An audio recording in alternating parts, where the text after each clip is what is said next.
आज हम बात करेंगे भारत की आज़ादी की लड़ाई की, उस कहानी की जहां एक बहुत बड़ी जंग सिर्फ एक मुट्ठी नमक से शुरू हुई थी।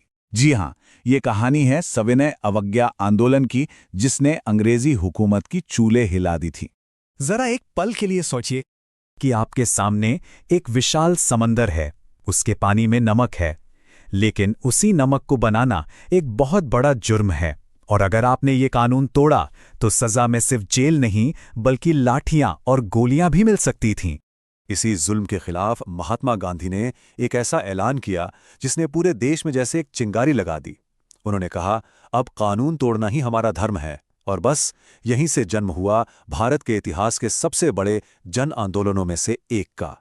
तो चलिए सबसे पहले ये समझते हैं कि आखिर वो कौन सी वजहें थीं, वो कौन सा माहौल था जिसने इस इतने बड़े आंदोलन के लिए जमीन तैयार की। देखिए, कहानी शुरू होती है 1922 से। चौरी चौरा की घटना के बाद असहयोग आंदोलन तो रुक गया था, पर लोगों के दिलों में आज़ादी की जो आग थी वो बुझी नहीं थी। फिर 1927 में आया साइमन कमीशन, जिसमें एक भी हिंदुस्तानी नहीं था, तो पूरे देश में एक ही नारा गूंजा, साइमन गो बैक। और फिर 1929 का वो ऐतिहासिक लाहौर अधिवेशन, जहां पहली बार पूर्ण स्वराज यानी पूरी आज़ादी को लक्ष्य बनाया गया। 26 जनवरी 1930 को पहला स्वतंत्रता दिवस भी मनाया गया। मतलब देश पूरी तरह से तैयार था, बस एक सही मौके की जरूरत थी। और वो मौका आया गांधी जी की बहुत ही शानदार रणनीति के साथ, जिसके केंद्र में था नमक। गांधी जी ये बात बहुत अच्छे से जानते थे कि आज़ादी की लड़ाई सिर्फ पढ़े लिखे लोगों की लड़ाई नहीं हो सकती। अगर इसे हर घर तक, हर इंसान तक पहुंचाना है तो बात करनी होगी उन चीज़ों की जो सबसे जुड़ी हों: रोटी, कपड़ा और हाँ, नमक। उस वक्त का नमक कानून वो सिर्फ एक कानून नहीं था, वो शोषण का एक प्रतीक था। सोचिए, कोई भी भारतीय अपने इस्तेमाल के लिए भी नमक नहीं बना सकता था। सारा हक सिर्फ ब्रिटिश सरकार का था, और वो इस पर इतना ज्यादा टैक्स लेती थी कि देश के सबसे गरीब आदमी को भी अपनी कमाई का एक हिस्सा देना पड़ता था। गांधी जी ने इसे सबसे क्रूर कानून कहा था। उन्होंने वाइसरॉय लॉर्ड इरविन को अपनी 11 मांगों की एक चिट्ठी भी भेजी, जिसमें नमक टैक्स को खत्म करने की मांग सबसे ऊपर थी। लेकिन उस चिट्ठी का कोई जवाब नहीं आया। तो अब बात करने का नहीं, कुछ करने का वक्त था। और इसी के साथ शुरू हुई वो पैदल यात्रा जिसने पूरी दुनिया का ध्यान भारत की तरफ खींच लिया। और फिर वो दिन आया, 12 मार्च 1930। गांधी जी अपने 78 भरोसेमंद साथियों के साथ साबरमती आश्रम से निकले। मंजिल थी समंदर किनारे बसा एक छोटा सा गांव दांडी, और दूरी लगभग 390 किलोमीटर। ये सिर्फ एक मार्च नहीं था, ये एक चलती फिरती क्रांति थी। जैसे जैसे ये कारवां आगे बढ़ता, गांव के गांव इसके साथ जुड़ते जाते। औरतें, किसान, मजदूर सब एक साथ चल रहे थे। ऐसा लग रहा था मानो पूरा हिंदुस्तान अपने पैरों पर खड़ा हो गया हो। पूरे 24 दिनों की इस लंबी यात्रा के बाद 6 अप्रैल 1930 को गांधी जी दांडी पहुंचे। उन्होंने समंदर के किनारे झुककर बस एक मुट्ठी नमक उठाया और पूरी दुनिया के सामने ऐलान किया, आज मैंने अंग्रेजी कानून तोड़ा है।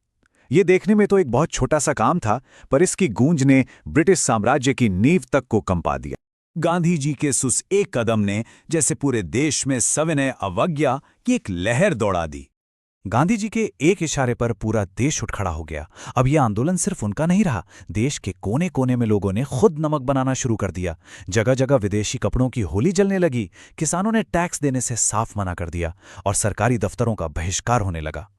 और इस आंदोलन की सबसे बड़ी ताकत थीं महिलाएं। सरोजिनी नायडू और कमला देवी चट्टोपाध्याय जैसी नेताओं के साथ हजारों महिलाएं पहली बार अपने घर की दहलीज लांघकर सड़कों पर उतरीं और बिना डरे जेल भी गईं। आंदोलन की ये बढ़ती ताकत देखकर ब्रिटिश सरकार पूरी तरह बौखला गई। उसने जुल्म का रास्ता अपनाया। सड़कों पर लाठीचार्ज और गोलियां आम हो गईं। गांधी जी समेत 90,000 से भी ज्यादा लोगों को जेल में डाल दिया गया। लेकिन लोगों का हौसला नहीं टूटा, आंदोलन रुका नहीं। लगातार बढ़ते इस दबाव के आगे आखिरकार अंग्रेजी हुकूमत को बातचीत की मेज पर आना ही पड़ा। आखिरकार मार्च 1931 में सरकार को झुकना पड़ा और गांधी-इरविन समझौता हुआ। इस समझौते के तहत सरकार ने गांधी जी और बाकी सभी राजनीतिक कैदियों को छोड़ दिया। भारतीयों को थोड़ी बहुत मात्रा में नमक बनाने की इजाजत भी मिल गई। बदले में कांग्रेस ने आंदोलन को कुछ समय के लिए रोक दिया और गांधी जी लंदन में होने वाले दूसरे गोलमेज सम्मेलन में जाने के लिए मान गए। लेकिन लंदन में जो सम्मेलन हुआ वो पूरी तरह से नाकाम रहा। अंग्रेज भारत को असली अधिकार देने के लिए तैयार ही नहीं थे।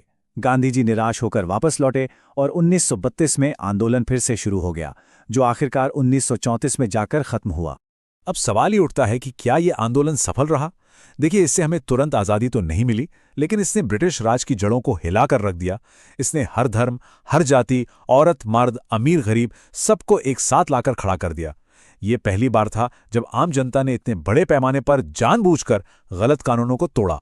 और सबसे बड़ी बात, इसने अंग्रेजों को ये एहसास दिला दिया कि भारत पर उनका राज हमेशा नहीं चलने वाला।